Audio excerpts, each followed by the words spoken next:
Hello, and welcome to Inventors Helping Inventors. I'm your host, Alan Beckley, inventor of the Wonder Wallet. If you're an inventor searching for proven ways to make money with your invention, if you dream to see your product selling in stores everywhere, you've come to the right place. There's no better place to get help than from experts, inventors who've already achieved success. Every week, I interview successful inventors, asking them the questions you want to know. Tune in to learn from the experts so you can get your invention out of the tank and into the bank. Welcome to episode number 626. Today I don't interview anyone because it's another me on the mic episode. So what is the topic of today's Me on the Mic episode? It's the same as the title, 7 Years of Podcasting, The Journey. These are going to be a little bit of random thoughts today. I don't have it explicitly organized in the way that I do sometimes, but I thought it would be fun to share with you a variety of different items, but I did want to arrange it around 3 key general topics. The first one is my experiences with 7 years of podcasting. The second item is something unique that I do on the podcast. And the third one is how you can help the podcast grow and reach more inventors. So first, the general topic, 7 years of podcasting. I started this podcast way back when in January of 2019. And over the 7-year journey, I've interviewed hundreds of successful inventors. And we're now on episode number 626, so over 600 episodes. And sometimes people ask me, why do I do truly now a bi-weekly podcast?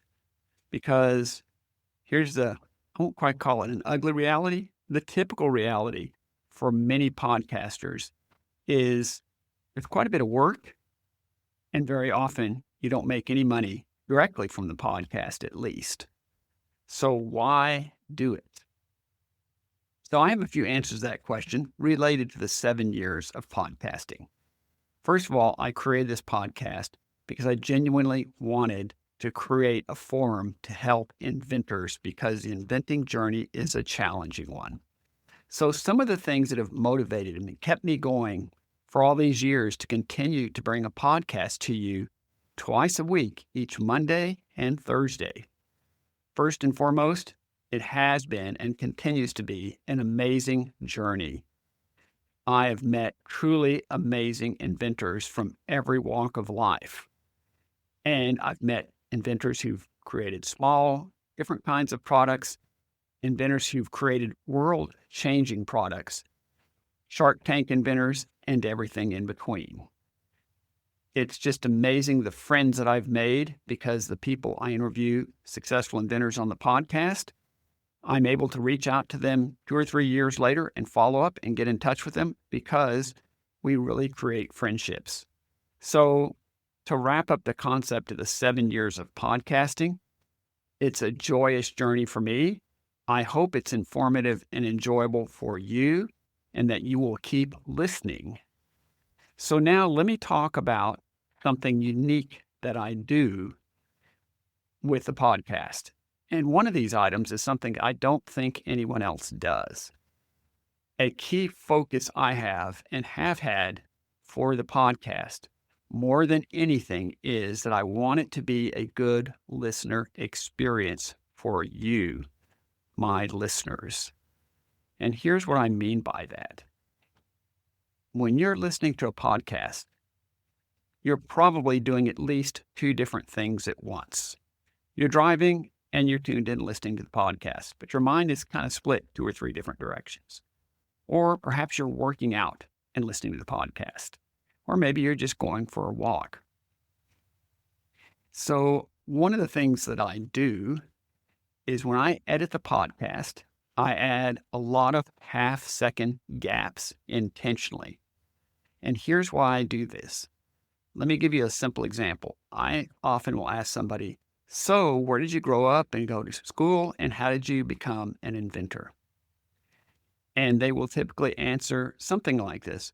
Well, I grew up in Muskegon, Michigan. I went to Muskegon High School, graduated from University of Michigan. I then became an engineer.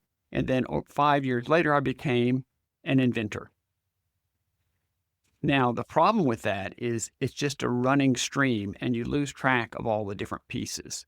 So the way I would rework that in the editing is when they say, well, I grew up in Muskegon, Michigan. Pause. I went to Muskegon High School. Pause. Then I went to Michigan State University. During that time, pause, I became an inventor.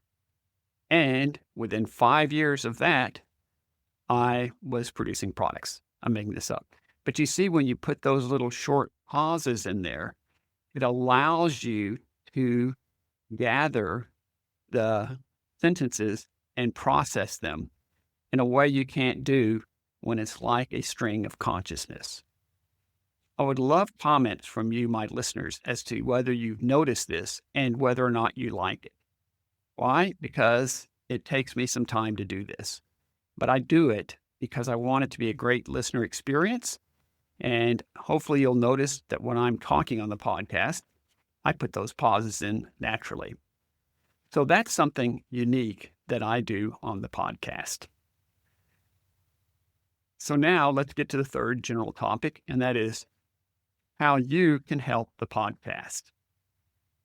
I've discovered that inventors as a group, and I count myself there, we love to consume information of all types, take it in and learn, don't we? But we're not great at sharing much with anybody else. I don't know why that is, but as I talk to inventors in groups and things, and they'll tell me about an idea or something they learned, and as I'm talking to them, I discover they really haven't shared that with anybody.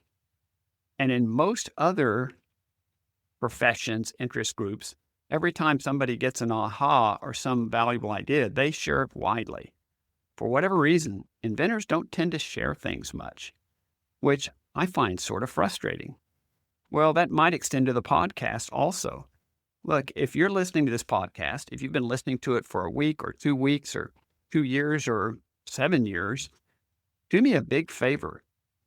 Tell your friends about it.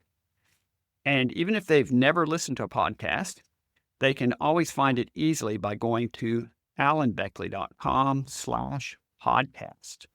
They can also find it on all the major platforms. They can find it on Apple Podcasts. They can find it on Spotify and quite a few others. But the key thing is tell some others about it. Spread the word, because that helps the podcast grow. It helps the podcast platform to recognize that people are liking this and make it more readily available so people find it easily.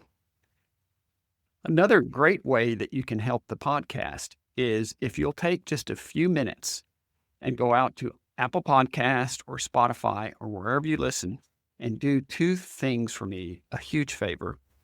The first one is simply to create a rating, hopefully a 5-star rating. Those certainly help me the most. If you're enjoying it, why not give it a 5-star rating?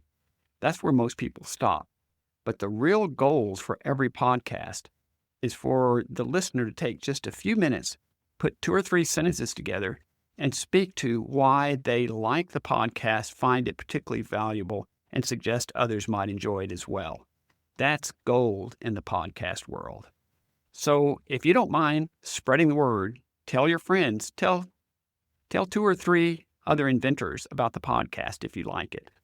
Also, as I just described, go out to iTunes, go out to wherever you listen, and take just a couple of minutes and give it a rating, 5-star rating, for example, and write a short review. Again, it's been a joy and continues to be a joy to bring you the podcast every week. And as far as I know, there's no other inventor podcast out there that not only does a weekly podcast, but does one twice a week and has been doing so for over 7 years. So with your help, I plan to do it for another 7 years. Thanks as always for listening, and I'll be talking to you again soon. Thanks so much for tuning in to Inventors Helping Inventors. If you like the show, please tell your friends about it. Make sure to subscribe in iTunes or wherever you get your podcasts so you won't miss a single episode. Talk to you soon.